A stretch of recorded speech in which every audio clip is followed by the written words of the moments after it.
So what I'd like to do in this video, I'd basically like to show you how I basically upgraded my Autotrail Expedition 66, which is a budget camper van, and I'm going to show you all the bits and bobs that I've added to it to really spec it up to something much more suitable and really saved an awful lot of money. So this is the vehicle I ordered in February 2021, Autotrail Expedition 66.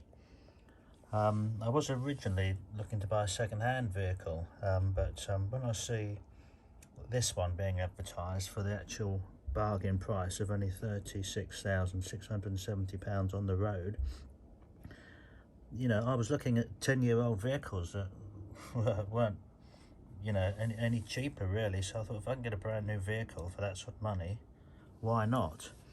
I added a few extras like the blinds and the alloy wheels and what have you, and the whole thing came to 38,000. Absolute bargain really, for a brand new camper van. When I first ordered it, I was expecting delivery in May. May turned into June, June turned into August, and then August turned into October, and I didn't actually get the vehicle until October. I nearly threw the towel in halfway through, but I'm very glad I didn't, because this is the price I paid on the road, 36,995, 2021 price. I'll just have a look at what the 2022 price is. £41,811, so it's actually gone up by £4,800. But on saying that, I still think to get a brand new camper van for less than 42,000, I think that's still pretty good value for money. Okay, so this is the van, so I'll give you a little tour around the van, show you all the bibs and bobs that I've added. The first thing you'll notice, I fitted these really nice alloy wheels, and they're not just to look pretty, they're fitted with these BF Goodrich all-terrain KO2 tyres, and they've got a good chunky grip on them. This is our 5th motorhome or camper van that we've owned over the years, and the normal tyres that come with these vehicles, they run at very high pressures and they're very lumpy and bumpy. And really, most of the camping that we do is generally to steam rallies and model flying shows and that sort of stuff. So we're generally camped out in the middle of a field. Sometimes it can be in the middle of a muddy field. And the normal tyres that come with these vehicles, you just can't go anywhere on a muddy field. So a lot of motorhome owners and camper van users are using these wheels and tyres now. And not only do they give you a lot more grip in a muddy field, get you out of awkward situations, they're also a much smoother ride. You run these around, I'm running these at around about 50 psi, and it really does give a much smoother and much better ride. It copes with the potholes so much better than the standard camper van wheels that are normally fitted to motorhomes and camper vans, and they normally run at about 80 psi, very high psi, and you feel every lump and bump in the road. But with these, gives you a much smoother ride. Moving along, I'll just show you underneath the vehicle now, and I'll show you what I've done to the water tanks. There's 2 water tanks. We've got 70 litres of fresh, 70 litres of grey. Because I should be using this van all year round, I've insulated the tanks, and not only have I insulated the tanks, I've fitted heating pads to them as well. So there's heated pads which are like a hot water bottle, if you like, electric heated panel that's fixed to the bottom of just sticks to the bottom of the tank. And they've got a built-in thermostat which comes on automatically when the temperature drops below 5 degrees C, and then I've added the insulation on top as well. So this van now really is a true all year round van. I can use this van even in sub-zero temperatures. Just come round to the back.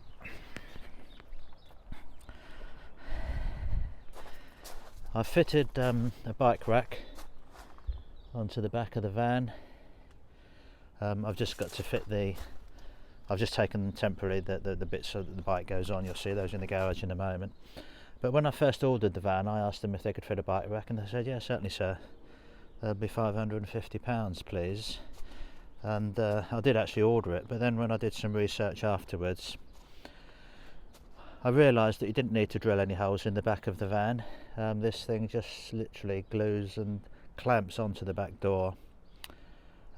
So I cancelled them fitting the rack and ordered one myself, and I purchased this for £380 and it took about an hour and a half to fit. I've also bought a high level rear view camera. Now, a chap on eBay sells them, particularly for this Fiat Ducato.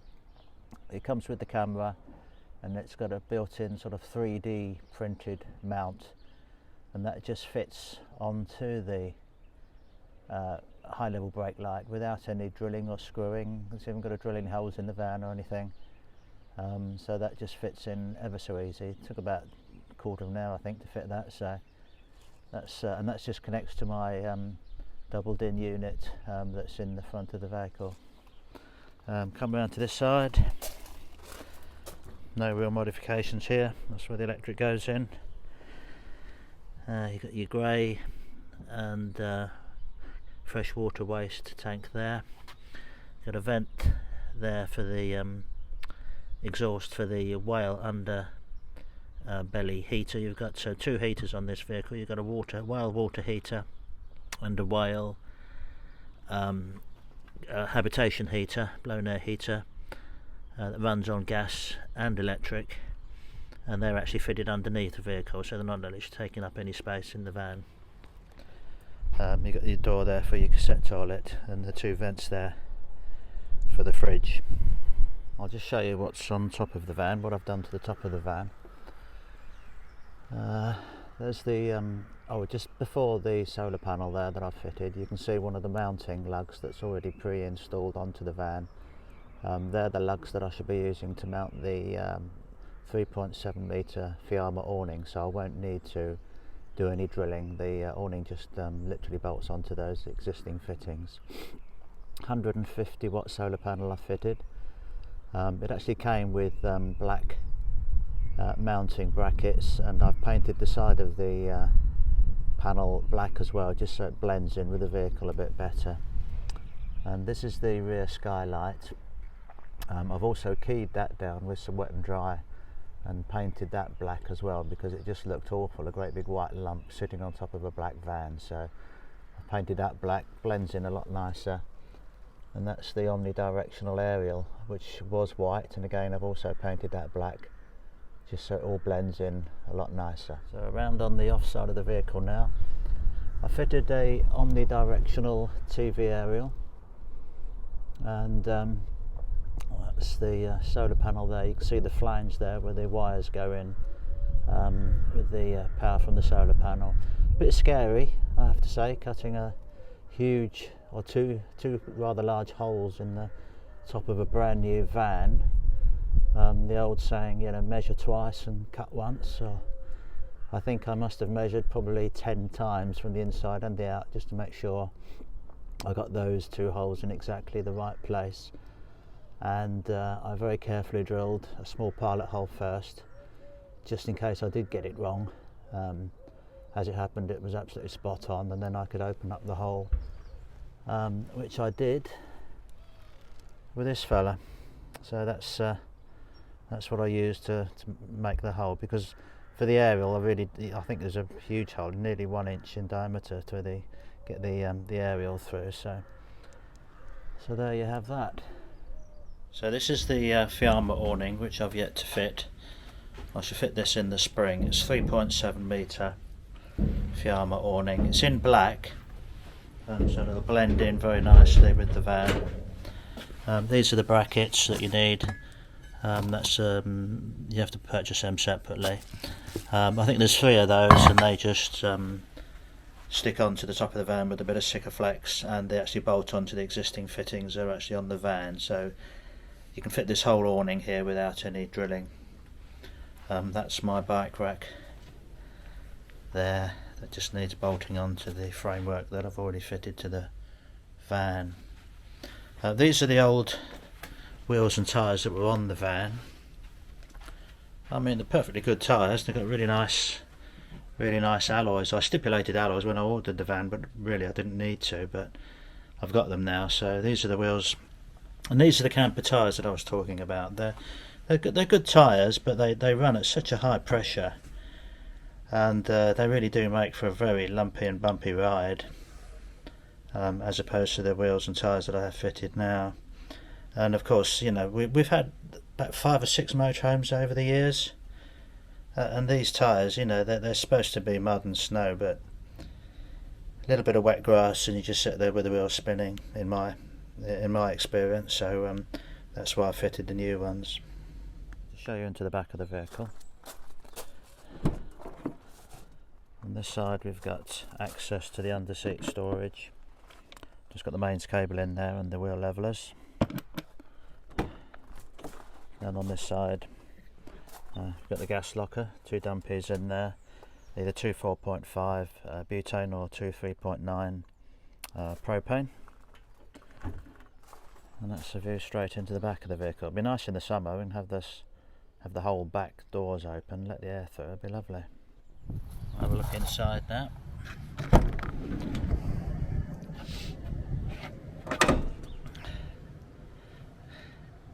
Nice LED strip there for your awning. We'll have a look at the cab first. Swivel seats, obviously, for passenger seat swivels. Driver seat also swivels. If we have a look in the front, modifications that I've done. When you actually buy the vehicle, because it's a budget vehicle, you don't even get a radio. So I was quite happy about that, really, because I'd rather fit my own radio than have some cheap sort of £50 Halfords job fitted. So I bought this radio. It's a decent quality Pioneer.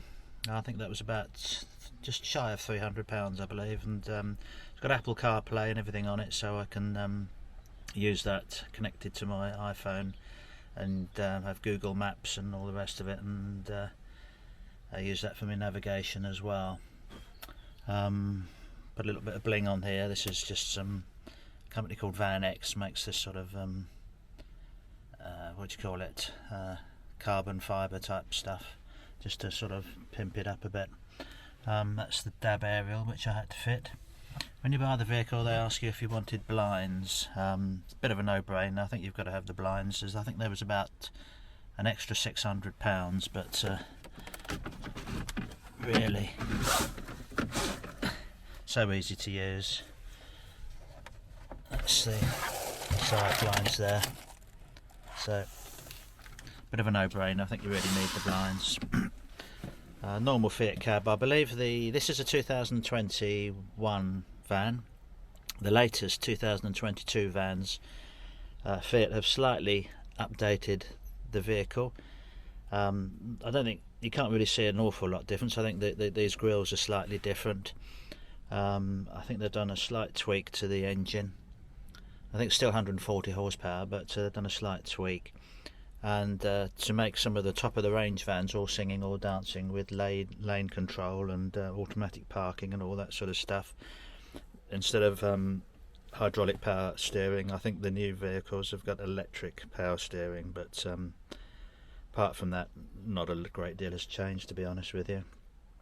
That's my security there, just stop any low life scumbags nicking my van. I've got a pedal lock on there, and also if I park it anywhere, I've also got a disc lock there which will go onto the steering wheel. And I've also fitted alarms to all the doors. These are an alarm system.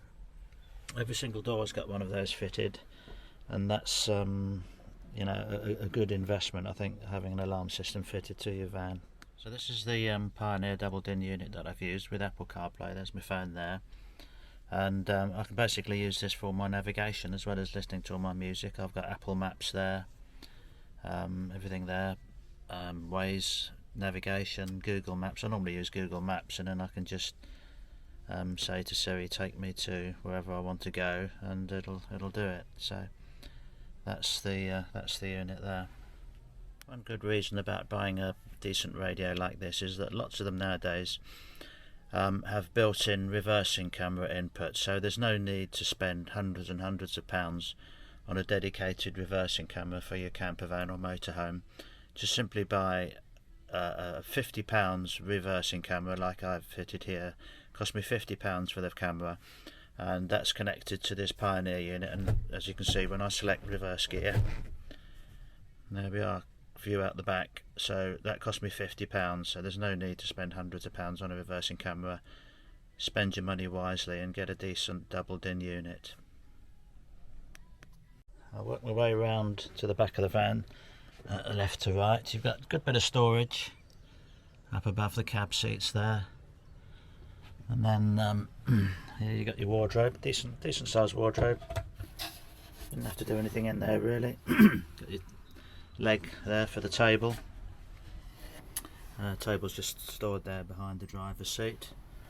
You've got the beer and wine cooler there. I suppose you could actually put some food in there as well if you wanted, but hey ho. And this is the bathroom. Switch the light on. Quite a decent sized bathroom. That's why I really like this sort of vehicle as opposed to what they call a camper van, you know, like a little Volkswagen or something, where you haven't really got proper facilities. You know, here I've got a proper toilet, proper walk-in shower. It's not just a porta potty that you have to pull out of a cupboard. You know, this is the real deal. So we've got a proper shower and toilet here. Somebody looks like me there. Oh yeah. Drop down sink. It's all pretty good.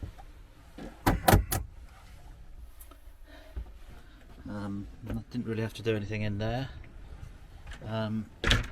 Doesn't come with a TV or even a TV bracket, so this is where I started doing the more major modifications. I fitted a TV up in that corner here, fitted the TV bracket there. That was a bit tricky initially, but I worked out how to do it, because this wood here is like paper thin, it just goes through to the bathroom, but this piece of matching wood here I robbed from underneath the seat.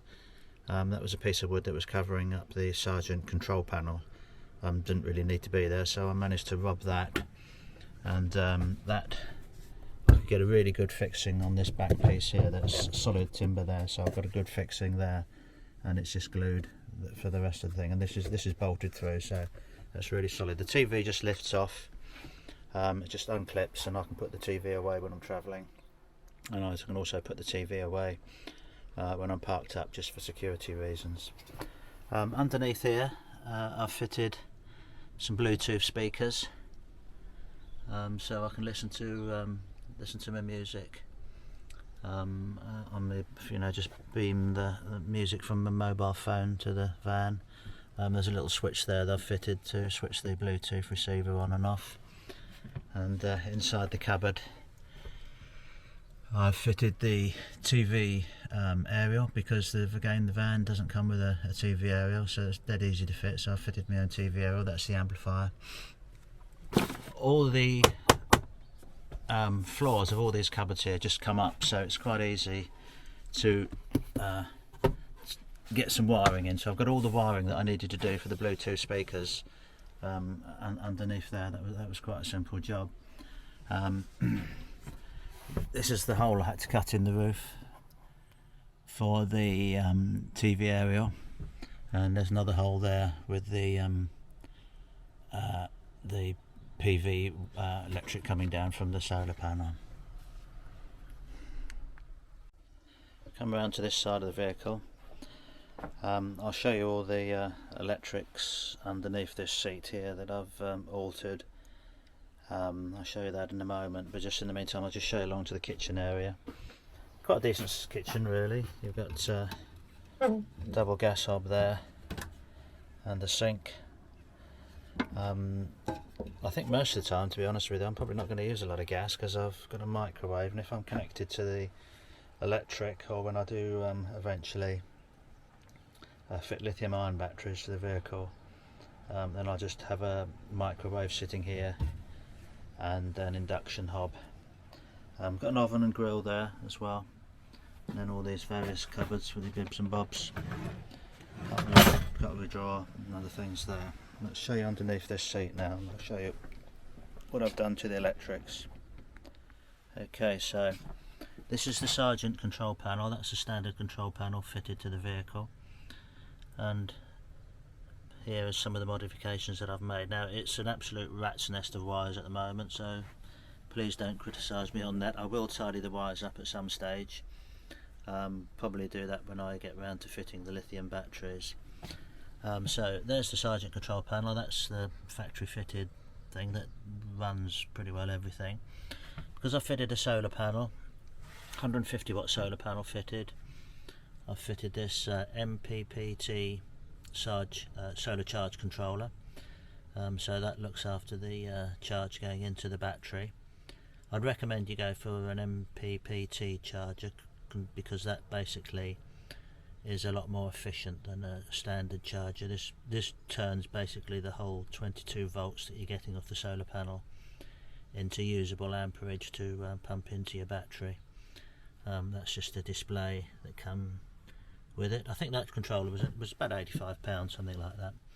The other thing you can see there with the blue light is a Sterling battery to battery charger. Now basically what that does is when the leisure batteries are fully charged, this thing kicks in and it puts the surplus charge into the vehicle battery.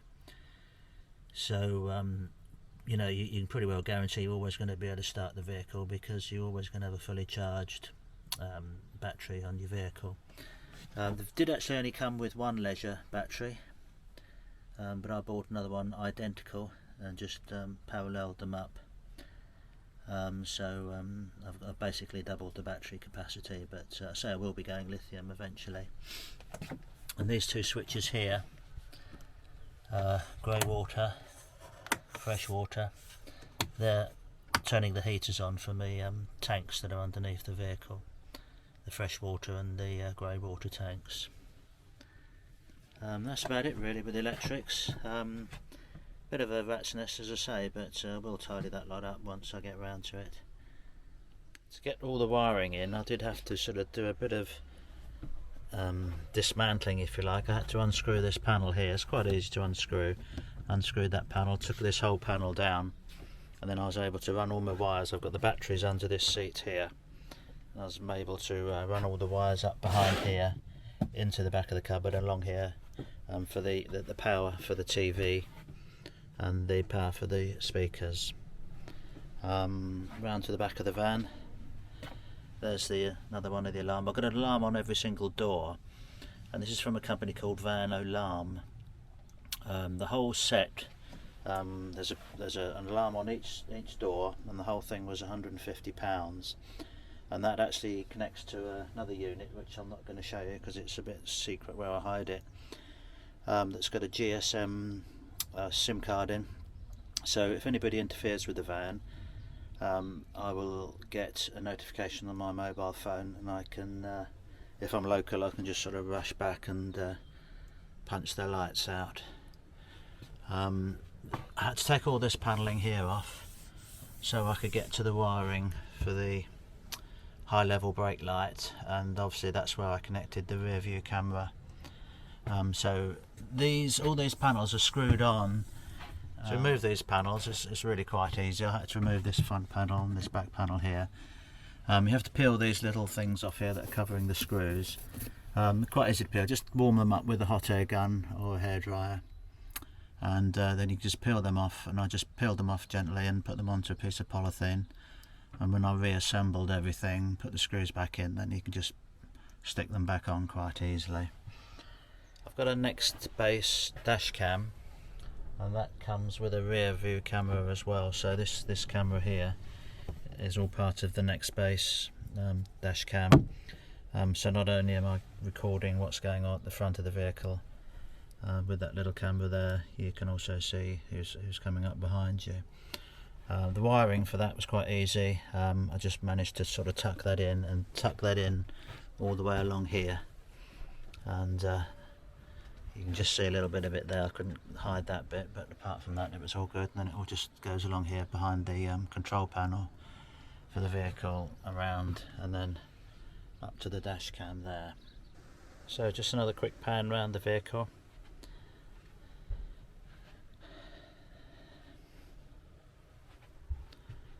That's with the table set. Loads of space in this van, you really have.